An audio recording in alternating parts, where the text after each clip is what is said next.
2025년 새해 첫 주일입니다. 여러분도 아시겠지만 동양학적으로는 올해가 을사년이고 푸른 뱀의 해라고 합니다. 그래서 이런 그림이 떠돌더라고요. 우리는 푸른 뱀, 저런 그림만 봐도 눈살이 찌푸려지는데, 동양학이 설명하기로는 뱀은 지혜로운 동물이어서 발전과 성장을 의미하고, 또 허물을 벗는 동물이어서 변화와 새로운 시작을 의미한다고 합니다. 우리는 뭐 이런 설명과는 전혀 상관이 없고, 사탄을 상징하는 뱀의 해라고 하니까 오히려 더 조심스러워지고 또 강하게 기도해야 될 것 같은 그런 느낌도 듭니다. 우리가 잘 사용하는 표현 중에 을씨년스럽다, 뭐 이런 표현이 있어요, 여러분. 아시죠? 을씨년스럽다. 사전의 뜻을 보면 날씨나 분위기 따위가 몹시 스산하고 쓸쓸한 데가 있다, 이런 뜻인데, 여러분 이 단어가 어디에서 나왔는지 아십니까? 이 을사년에서 나왔습니다. 을씨년, 을사년. 조선시대 을사년에 큰 흉년이 있었고, 또 1905년 을사년에는 우리가 일본의 식민지가 되는 을사늑약이 있었습니다. 을사년에 좋지 않은 일들이 있어서 을씨년스럽다는 말이 표준어가 되었는데, 우리는 세상과는 구별된 성도들이기 때문에 을사년이든 푸른뱀의 해이든 그런 것에 상관없이 올해도 하나님이 주시는 힘으로 살아가기를 소망합니다. 자, 오늘 우리는 2025년 겨울 성찬식을 시행했습니다. 성찬식은 예배 때마다 행해야 되는 예배의 아주 중요한 요소인데, 오늘날 교회가 성찬식을 생략하죠. 예배 때 하지 않습니다. 1년에 한두 번 하나요? 그 이유가 성도 수가 많아지면서 예배 시간이 길어지기 때문이라고 제가 말씀드린 적이 있어요. 예배 중에 행해지는 그 성찬을 통해서 성도가 하나님의 은혜를 받아 누려야 하는데, 성도가 많아져서 그것을 없앴다. 이게 참 아이러니한 일입니다.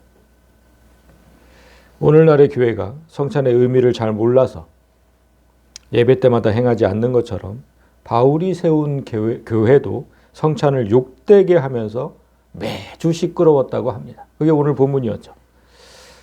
오늘 본문 그 앞에 17절을 보시면, 내가 명하는 이 일에 너희를 칭찬하지 아니하나니 이는 너희의 모임이 유익이 못되고 도리어 해로움이다. 여기서 바울이 명한 이 일, 이게 뭐냐면 밥 먹는 일이에요. 밥 먹는 일. 고린도 교회에 많은 문제가 있었다는 건 여러분이 이제 잘 아실 건데, 밥 먹을 때도 문제가 있었다는 거예요. 먼저 이 구절에서 알 수 있는 게 뭐냐면, 바울이 밥 먹는 거를 명했다는 거죠. 내가 명하는 거래, 이 일. 그랬으니까. 교회에서 꼭 밥을 먹어라, 이 일을 명했다는 거예요. 아니, 교회에서 밥 먹는 걸 명령까지 해야 되나? 이런 생각이 들기도 하고, 또 밥을 먹긴 먹었는데 어떻게 먹었길래 이 일을 칭찬하지 않겠다고 저렇게 단호하게 얘기를 하는지 다 궁금합니다. 오늘 본문을 이해하려면 그 당시 교회의 상황을 좀 이해해야 될 그 필요가 있는데요. 바울이 활동할 당시, 2000년 전이잖아요. 그 당시에 교회가 오늘날과 같지 않았죠. 이런 교회당이 없었어요. 세상에 있는 지금 이런 교회당 자체가 없었어요. 그때는. 그리고 지금 같은 예배 형식도 없었죠.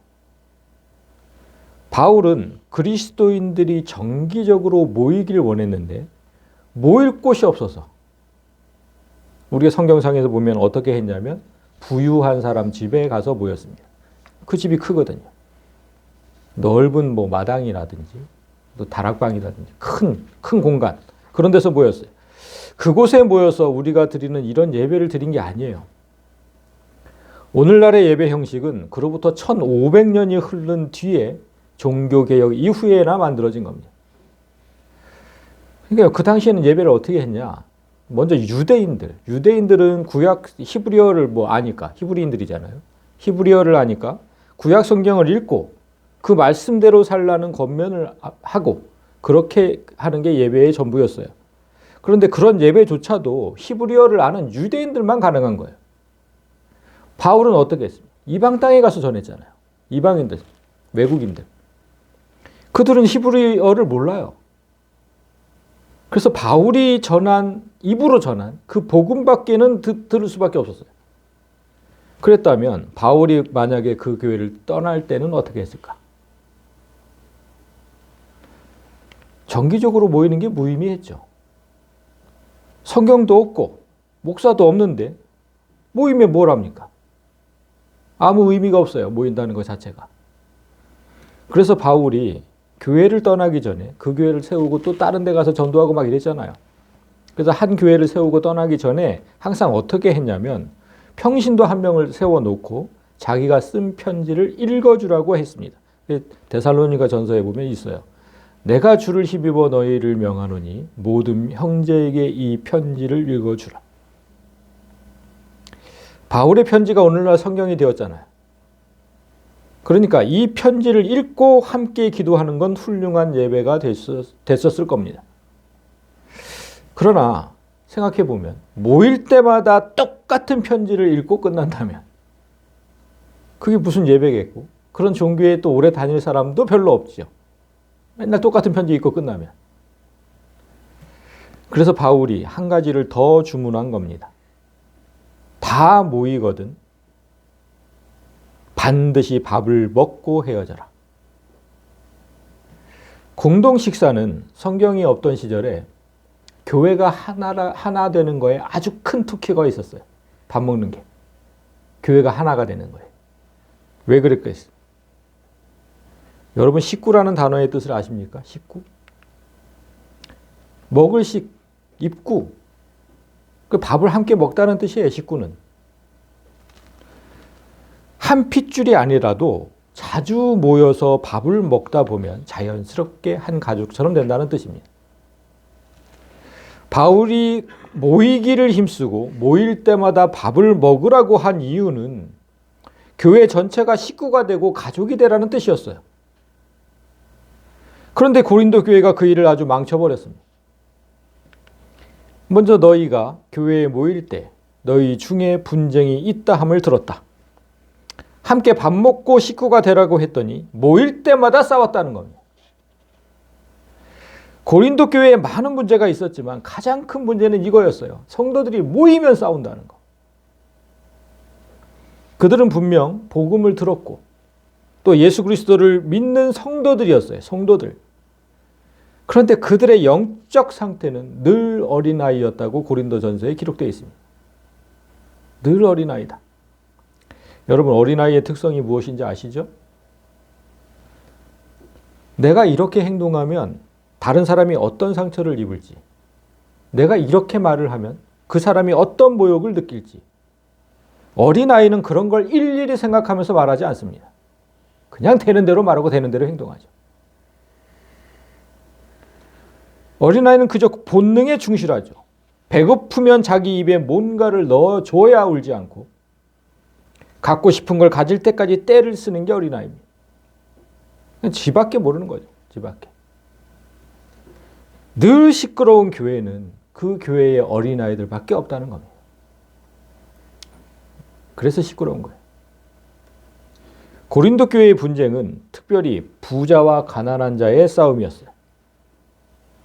그들이 싸운 이유는 앞에서 보았듯이 고작 먹는 것 때문이었어요. 그런즉 너희가 함께 모여서 주의 만찬을 먹을 수 없으니. 먹는 것 갖고 싸우면 진짜 어린애 아닙니까? 먹는 것 갖고 싸우면 그거 진짜 어린애잖아요. 하도 싸우니까 바울은 이제부터 함께 모여서 먹지 말라고 한 겁니다. 이제 먹지 마라. 대체 이들이 먹는 것 갖고 어떻게 싸웠다는 것인지 다음 절에 나옵니다. 이는 먹을 때 각각 자기 만찬을 먼저 갖다 먹음으로 어떤 사람은 시장하고 어떤 사람은 취함이라. 말씀드렸듯이 이들이 모인 곳은 오늘날과 같은 교회당이 아니었어요. 그 마을에 부유한 사람 집에 모였는데 교회에는 항상 여러 부류의 사람들이 모이잖아요. 교회 안에는 부자가 있고 가난한 자가 있어요. 신분이 높은 자도 있고 신분이 비천한 자도 있죠. 그 당시엔 종들도 있었으니까. 다 같이 모였잖아요. 가난하고 신분이 비천한 사람이 부유하고 신분이 높은 사람의 집에 가면 어떤 마음이 들 것 같습니까? 여러분, 거기가 교회라서 편했겠어요? 절대 그렇지 않아요. 그냥 어렵고 불편해요. 내가 주인으로 모시는 집에, 그 집에 가서. 가난한 사람이 부잣집에 갔을 때 불편함은 경험해 본 사람만 알아요. 저도 그런 경험이 있어요. 진짜 불편해요. 바울이 사회 최하층에 속한 자들을 전도하면서 뭐라고 했을까요? 뭐라고 하면서 전도했을까요? 최하층에 속한 사람들. 이렇게 했을 거예요. 교회에 가면 신분의 귀천이 없다. 그게 제일 먼저였겠죠. 그리고 예수님은 가난하고 소외된 자들의 친구다. 이렇게 했을 거예요. 그 말을 들은 자들이 교회에 가면 나도 사람 대접을 받을 수 있겠구나 이렇게 생각했겠죠. 그래서 부푼 마음을 갖고 교회에 왔을 겁니다. 그런데 와 보면 그 교회가 바울의 말과 달랐어요. 그곳에는 신분의 차이가 여전히 있었고 신분이 비천한 자들이 먹을 양식은 여전히 없었습니다. 부자들이 자기 만찬을 먼저 가져다가 먹었다. 이 의미가 뭐냐면 공동 식사를 위해서 음식을 각자 가져왔어야 했어요. 어느 한 사람이 하는 우리 오늘날 교회처럼 하는 게 아니라 각자 가져오는 거예요. 음식을. 부자들이 가져온 음식을 자기들끼리 먼저 먹었다는 겁니다. 음식을 각자 가져왔다면 그 수준이 얼마나 달랐겠습니까? 부자들이 가져온 음식은 당연히 고급스럽고 풍성했겠죠. 그러나 가난한 자들이 가져온 음식은 부자들이 거들떠보지도 않는 음식이었을 겁니다. 그리고 모이는 시간도 달랐죠. 부자들은 시간이 많잖아요. 일은 직원이나 종들을 시키고 여유롭게 교회에 오죠. 일찍 와요. 반면에 나중에 오는 성도들은 가난한 자들이에요. 노동자들이거나 종들입니다. 하루 종일 일하다가 지친 몸을 이끌고 교회에 왔는데 가난한 자들이 교회에 와서 보는 일상적인 풍경은 부자들이 배불리 먹고 술에 취해 있는 모습이었어요. 그게 무슨 교회입니까? 바울이 모여서 밥을 먹으라고 한 건 그런 목적이 아니었고 바울이 꿈꾼 교회는 그런 교회가 아니었는데 얼마나 화가 났겠습니까? 너희가 먹고 마실 집이 없느냐? 너희가 하나님의 교회를 업신여기고 빈궁한 자들을 부끄럽게 하느냐? 내가 너희에게 무슨 말을 하랴? 너희를 칭찬하지 않겠다. 너무나 화가 난 바울이 이 문제로 고린도 교회를 질책하고 있습니다. 부자들은 집에 가면 먹을 게 쌓였잖아요. 굳이 교회에서 먹지 않아도 되는데 거긴 가난한 사람들 먼저 좀 먹이면 좋겠는데 교회에 먼저 와서 배부르게 먹고 술에 취했다면 그건 분명히 하나님의 교회를 업신여기는 겁니다. 교회가 무엇인지 교회에 왜 오는지 단 한 번도 진지하게 생각하지 않고 그저 세상의 친목단체처럼 그렇게 생각하고 왔다면 그가 바로 하나님의 교회를 업신여기는 겁니다. 말씀드렸듯이 교회는 여러 부류의 사람이 모이는 공동체예요. 각자 음식을 가져와야 한다면 당연히 가져온 음식이 다를 수밖에 없어요. 오늘날에도.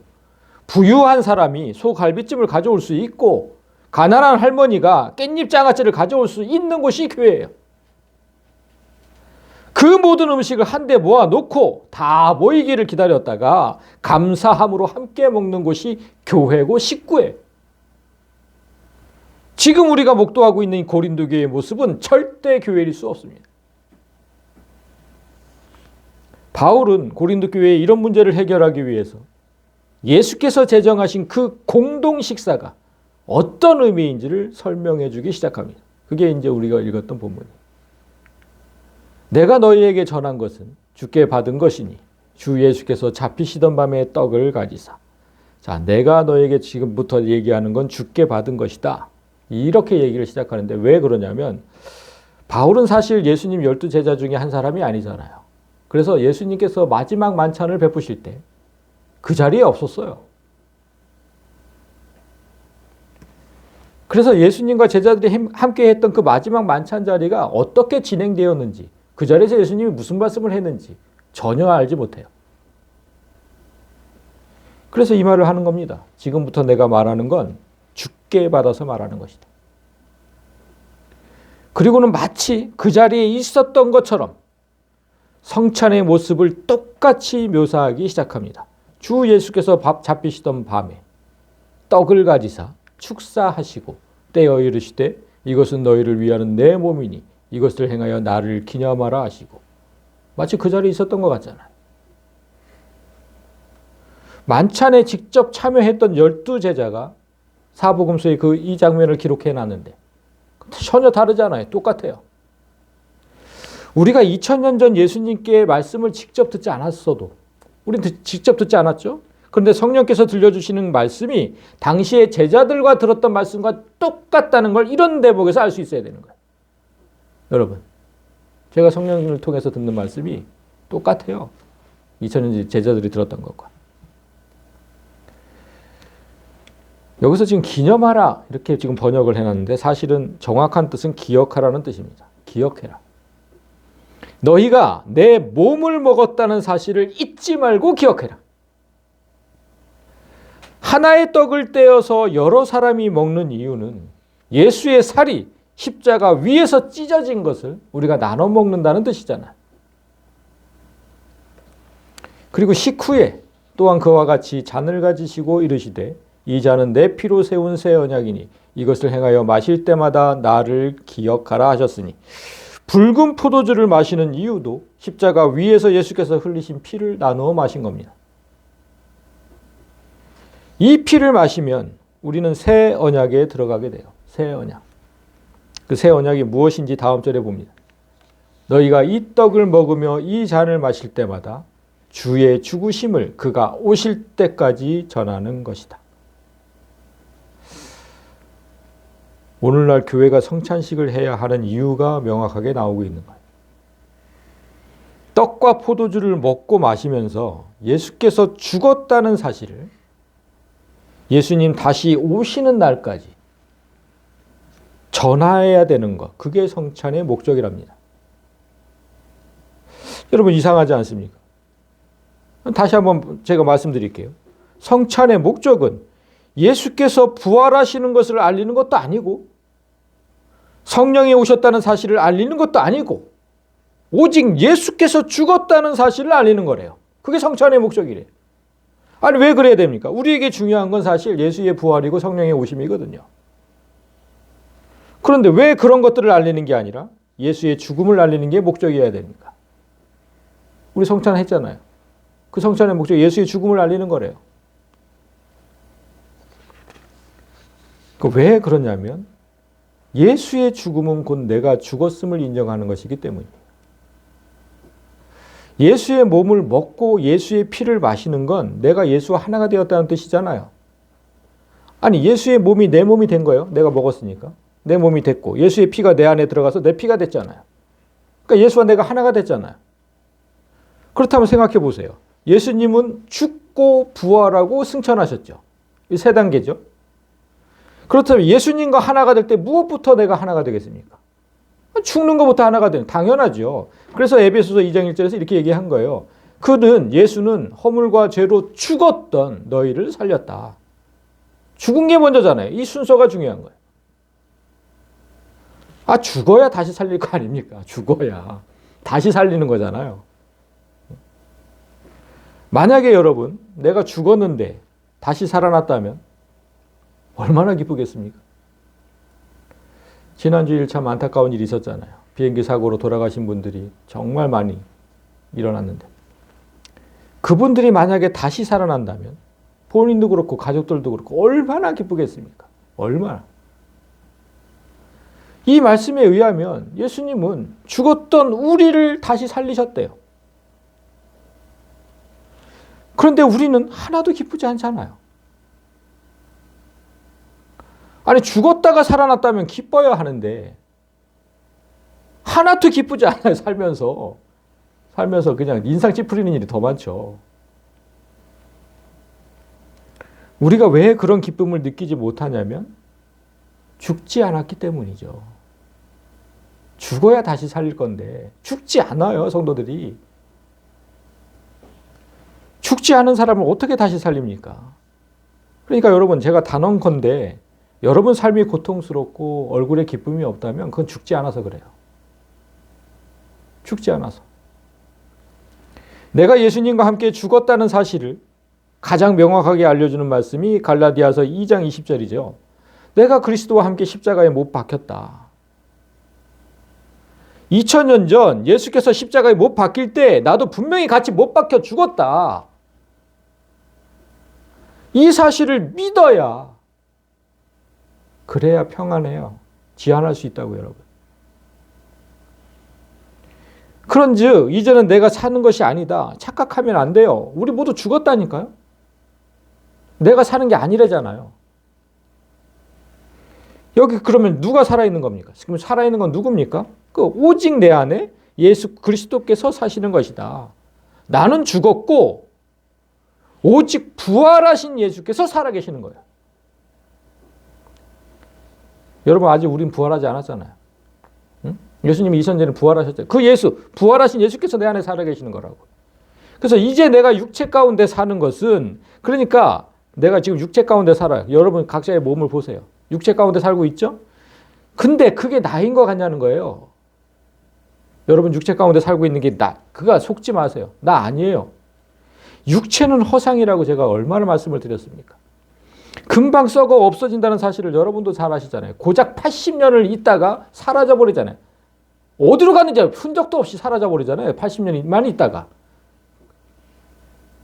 아니, 흔적도 없이 사라지는 게 그게 허상이죠. 신기루 같은 거죠.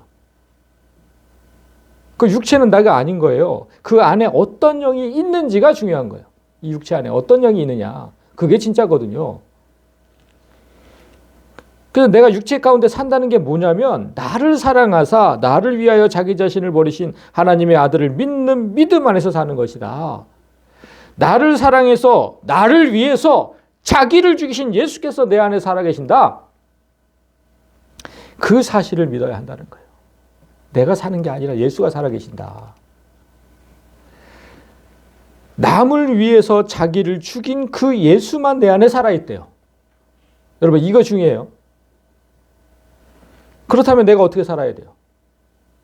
아니, 그 예수처럼 살아야죠. 나는 없고 나는 죽이고 예수만 내 안에 있다면 당연히 남을 위해서 살고 남을 위해서 죽어야 하는데, 고린도 교회 성도나 오늘날 교회 성도들이나 누가 그렇게 삽니까?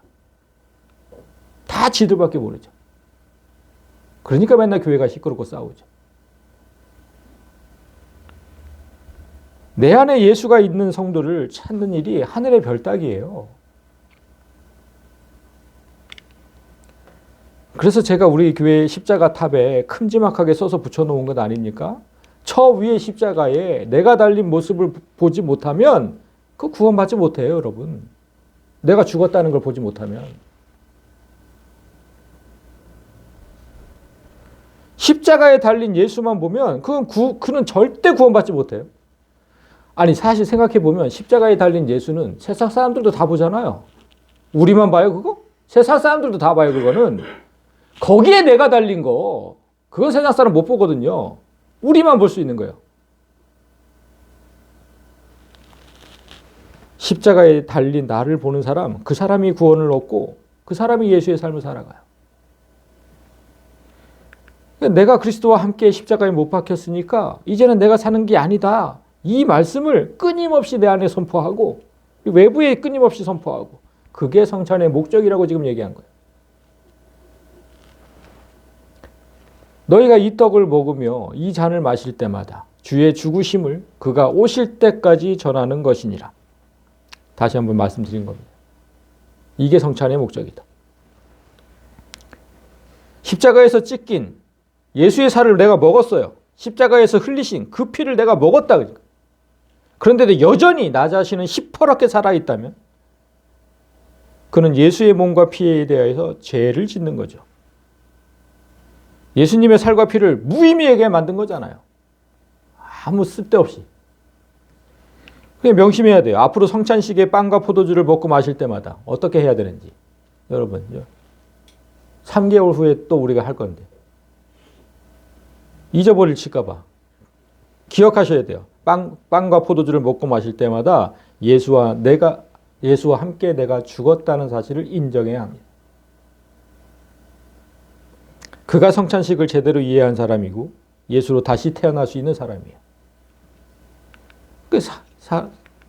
사람이 자기를 살피고 그 후에야 이 떡을 먹고 이 잔을 마실지니 지금까지 설명한 것을 잘 이해한 후에 성찬에 참여하라는 말이에요. 만일 주의 몸을 분별하지 못하고 먹고 마시는 자는 자기의 죄를 먹고 마시는 것이니라. 내가 예수와 하나 되었음을 믿지 않고 성찬에 임하면 자기 죄를 먹고 마시는 꼴이 돼요. 여러분 왜 그렇게 되는지 이해하셔야 돼요. 예수님은 인간의 모든 죄를 그 자기 육체에 담으시고 그 육체를 죽이셨잖아요. 그래서 우리에겐 죄가 없어진 거잖아요. 그런데 그 사실을 믿지 않는 사람은 자기 죄가 그냥 있는 거잖아요. 그 자기 죄를 먹고 마신다는 거예요. 그래서 그 사실을 믿지 않으면. 여러분 자기 죄를 먹고 마시면 어떤 일이 벌어지는지 아십니까? 그게 30절에 있어요. 그러므로 너희 중에 약한 자와 병든 자가 많고 잠자는 자도 적지 아니하니 주의 몸을 분별하지 않고 성찬에 참여하면 이유 없이 힘이 없고 아프대요. 그렇게. 성찬 이거 여러분 진짜 중요한 거예요. 성경이 말씀하시잖아요. 성찬을 그렇게 함부로 하면 아무 생각 없이 그 이유 없이 아프고 힘도 없고 그런 일이 계속 되다 보면 결국 죽을 수도 있다. 성경에서 잠자는 자는 죽었다는 거예요. 성찬을 쉽게 생각하면 안 됩니다. 성찬은 하나님 앞에 나의 믿음을 고백하는 자리고 하나님께서 예수와 하나 되는 복을 주시는 자리예요. 성찬을 행하지 않는 것도 진짜 문제지만 무분별하게 행하는 건 더 문제인 거죠. 바울이 그렇게 하려면 차라리 하지 말라고 한 거예요. 그래서 야 그렇게 할 거면 하지 마라. 너희 그거 성찬 모임 유익이 못 되고 도리어 해로우니까 하지 마라. 성찬은 성도만 누릴 수 있는 특권이고 은혜지만 잘못 행하면 정말 큰 해로움이 됩니다.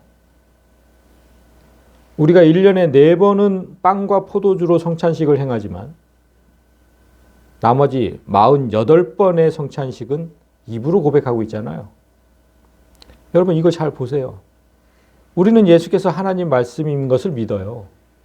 그리고 그 말씀이 우리와 같은 사람으로 오셨음을 믿어요. 우리는 그 말씀을 먹음으로 예수와 한 몸이 되는 것을 믿고 생명의 피를 마심으로 내가 예수와 하나됨을 믿습니다. 우리가 48번이나 이걸 고백하고 있잖아요. 이 고백 안에 성찬의 의미와 신앙의 고백이 모두 들어있다니까요. 이거 정말 제가 기도하면서 만든 성찬 고백문이에요. 빵과 포도주로 행하든 입으로 고백하든 성찬에 임하는 내 마음의 고백은 항상 같아야 합니다. 예수와 하나가 된다는 것. 이렇게 성찬은 내가 예수와 하나 되었다는 매우 특별한 의미가 있는 것인데 고린도 교회 사람들은 성만찬을 하면서도 하나가 되지 못하고 파당을 나누고 싸웠다는 거예요. 오늘날 교회 안에서도 그런 모습이 비일비재해요. 재력이 비슷한 사람끼리 모이고요.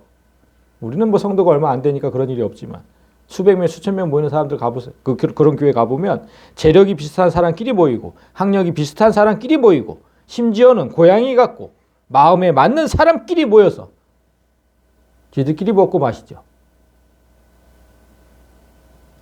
그렇게 분열을 하고 교회가 분열하고 위화감을 조성을 하는 거예요. 가난한 자들은 끼지 못해요. 비천한 자들은. 그게 무슨 교회입니까? 성경이 그런 자들을 뭐라고 하는지 유다서에 나와 있습니다. 그들은 기탄 없이 너희와 함께 먹으니 너희 애찬의 암초요 자기 몸만 기르는 목자다. 성경은 성찬을 애찬이라고도 부르거든요. 애찬, 사랑의 식탁. 사랑이 넘치는 식탁. 교회마다 예수와 하나 되지 못하고 분열을 초래하는 거짓 양들이 정말 많아요. 성경은 그들이 애찬의 방해가 되는 존재라고 지금 표현하고 있습니다. 교회에 나온다고 해서 다 예수의 몸이 아니에요. 거짓 몸들이 분명히 존재하고 그들이 애찬의 암 같은 존재가 되는 거죠. 성경이 애찬과 성찬을 구별하지 않아요. 그 의미는 우리가 주일마다 함께하는 저 식사 자리가 성찬의 자리이기도 하다는 뜻입니다. 그런데 이 식사 자리에 암 같은 존재들이 오늘날에도 존재해요. 봉사는 절대 하지 않아요. 매주 밥을 먹으면서도 봉사는 하지 않고 차려진 음식을 제일 먼저 갖다 먹고, 오늘 고린도 교회 성도들처럼 먼저 갖다 먹고 남은 음식은 또 제일 먼저 싸가요. 진짜 성도들 많은데 가보면 그런 사람 많아요. 예수의 사랑과 위로는 전혀 나누지 않아요. 그 식탁의 자리에서.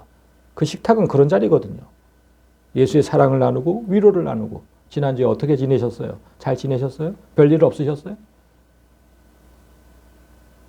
그런 자리예요. 교회의 식탁 자리는.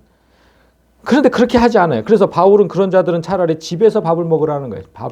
만일 누구든지 시장하거든 집에서 먹어라. 이는 너희 모임이 판단받는 모임이 되지 않게 하려 함이라. 여기서 판단은 심판이에요. 심판. 번역을 저렇게 해놔서 그런 심판. 하나님의 심판. 사랑의 식탁이 아니고서는 모이지 않는 게 좋아요. 그렇게 배고파서 먹는 거라면. 그건 절대 모이지 않는 게 좋아요. 개인이 모여서 하나님의 심판을 받지 말고. 그냥 배고파서 먹는 거면 집에서 먹으면 되죠. 뭐하러 교회에서 먹습니까? 그러니까 교회 와가지고 밥 먹으면서 막 세상 얘기하고, 봉사는 안 하고 싸가려고 막 하고, 그거 예수께서 제정하신 공동식사의 의미가 아니라는 거예요. 예수님이 그 주관하신 그 마지막 만찬에서 그런 제자가 있었어요. 사랑 없는 제자가. 그런 제자가 심판받는 모습이 나오죠. 요한복음 13장에 보면. 이 마지막 만찬장에서 있었던 일이에요. 예수께서 대답하시되 내가 떡 한 조각을 적셔다 주는 자가 그니라 하시고 곧 한 조각을 적셔서 가룟 시몬의 아들 유다에게 주시니 조각을 받은 후 곧 사탄이 그 속에 들어간지라. 예수께서 유다에게 이르시되 네가 하는 일을 속히 하라 하시니. 성찬식에서 떡 조각을, 지금 이런 성찬식에서 떡 조각을 받았어요. 그 예수의 제자가 떡 조각을 받았어요. 그 예수의 몸을 받은 거잖아요. 예수의 몸을 받은 제자에게 사탄이 곧장 들어갔대요. 이런 일이 얼마든지 가능하다는 거예요. 성경이 기록하고 있잖아요. 교회에 와서 먹는 음식은 모두 예수의 몸이거든요. 우리가 다 예수의 몸이니까. 그 몸을 질겅질겅 씹으면서 유다는 예수를 팔 생각을 했어요. 교회에 와서 어떻게 하면 자기에게 유익이 될까만 생각하는 그런 자가 바로 가룟 유다인 거예요. 내가 남을 위해서 어떻게 할까를 생각하는 게 아니라, 그 교회 가면 내 사업에 좀 도움이 될까? 그래서 다 큰 교회 찾아가잖아요. 그런 자가 예수를 파는 자라니까. 가룟 유다. 오늘 우리가 성찬을 행하였고 성찬에 대한 말씀을 받았는데, 말씀을 받고도 잘못된 것을 고치지 않는 그 유다의 말로를 보면서 절박한 심정으로 자기 삶을 좀 개혁해야 합니다. 교회에 와서는 어떤 모습이어야 하는지 잘 보세요. 사도행전 2장을 보면 그들이 사도의 가르침을 받아 서로 교제하고 떡을 떼며 오로지 기도하기를 힘쓰니라. 사도의 가르침은 성경이에요. 성경에 기록된 대로 예수와 하나가 되는 성찬의 교제를 나누고 기도에 힘썼다는 거예요. 교회는 이런 일을 아주 자주 해야 합니다. 날마다 마음을 같이하여 성전에 모이기를 힘쓰고 집에서 떡을 떼며 기쁨과 순전한 마음으로 음식을 먹고. 저는 진짜 이 구절을 읽을 때마다 저 초대교회처럼 성도들이 좀 이 교회 주변에 좀 가깝게 살았으면 좋겠어요. 우리 교회는 멀리서 오는 분들이 너무 많아가지고. 그래서 날마다 모여서 식사하고 기도하고 그렇게 교제하기를 소망해요. 그래야 식구가 되고 가족이 된다니까요. 그래서 제 명함에 당신과 가족이 되고 싶다고 써놓았잖아요. 그래서 써놓은 거예요. 그렇게 해서 사람들에게 주고 있는데 교회 구성원이 가족이 되지 않으면 교회는 언제나 분쟁하고 시끄럽게 돼요. 가족이 돼야 돼요. 가족이. 자, 말씀을 정리합니다. 우리가 예수의 몸으로 먹었던 빵 있잖아요. 빵. 예수님은 이 빵집에서 태어나셨습니다. 아셨어요? 예수님이 태어나신 그 베들레헴 빵집이에요. 베트는 집이라는 뜻이고 레헴인 빵이거든요. 베들레헴은 빵집이에요. 성경에 나오는 작은 단어 하나도 의미가 없는 게 하나도 없어요. 다 의미가 있거든요. 작은 단어 하나도. 그런데 하물며 예수님이 빵집에서 태어났다는 사실이 의미가 없겠어요? 여러분, 빵을 만드는 재료가 뭐냐면 하나의 밀이죠. 저 밀이 자기 몸이 부셔져서 가루가 돼서 밀가루가 되잖아요. 그리고 다른 밀과 또 이렇게 막 다 하나가 되어서 밀가루 반죽을 만드는 거잖아요. 이렇게. 저래서 빵이 탄생하는 거잖아요. 그 빵 하나가 사람을 살리는 빵이 된다고. 예수님은 한 알의 밀이 되어서 부셔졌어요. 그 몸이 이렇게 부셔졌다고. 예수님 몸이. 그리고 사람을 살리는 빵이 됐어요. 예수께서 한 알의 밀이 죽어야 많은 열매를 맺는다고 하신 말씀 기억나시죠? 내가 진실로 너에게 이르노니 한 알의 밀이 땅에 떨어져 죽지 않으면 한 알 그대로 있고 죽으면 많은 열매를 맺느니라. 죽어야 된다니까요, 여러분. 죽어야 된다고. 우리가 예수의 몸인 빵을 먹었다는 의미는 우리도 예수님처럼 자기를 부수고 빠서 살게 부서져서 이렇게 부서져서 내 몸이. 그래서 여러분 옆에 앉아있는 이 다 밀이잖아요. 하나하나의 밀. 그 밀들과 다 같이 부서져서 이렇게 하나가 돼야 된다는 거예요. 하나가. 빵으로 하나가 돼야 된다. 그래야 다른 사람을 살리죠. 그 빵을 먹이면서. 그렇게 탄생한 게 교회예요. 그러니까 다른 사람을 돕지 않으면, 다른 사람을 살리지 않으려면 교회는 없어지는 게 맞아요. 우리가 작은 인원이지만 올해 남을 돕겠다고 계획을 세우고 있잖아요. 그러니까 하나님 말씀대로 지금 가는 거예요. 하나님 말씀대로. 오늘 예수의 몸을 먹고 피를 마신 여러분이 올 한 해 예수와 하나 되는 삶을 살면서 나는 죽이고 다른 사람은 살리는 생명의 빵이 되시기를 진정으로 바라고 진정한 교회를 세우는 그런 의미 있는 한 해가 되시기를 주님의 이름으로 간절히 소망합니다.